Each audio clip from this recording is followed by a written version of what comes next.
Testo egzamino mokymo programa Training. Testo ir egzamino laikymo langas.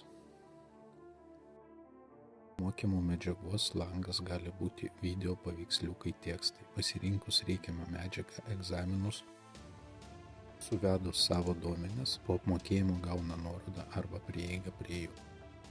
Training sistemos valdymas. Turime mokymo programos pavadinimą, įvedame kainos aprašymą, pasirenkame, kaip bus suteikta prieiga prie medžiagos. Įkeliame mokymo medžiagą, video, paveiksliukus, tekstus. Sukuriame klausimą, įvedame atsakymo variantus. Taip pat galime sukurti ir užduotis ir miksuoti su testų klausimais. Vartotojų rezultatų valdymo langas. Galime valdyti prieigą, nuorodos, žiūrėti rezultatus.